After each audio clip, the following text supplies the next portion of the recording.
ঠাকুরে লেখা কবিতা রবিবার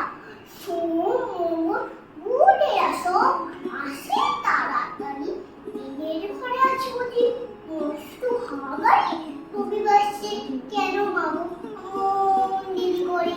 ধীরে ধীরে পৌঁছেছে সকল পারে পরে আকাশ পায় তার বাড়িটি মূর্তি সবার চেয়ে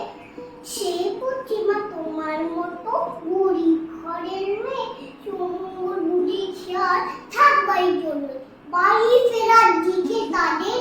একটু মন নেই রবিবার থেকে যেমন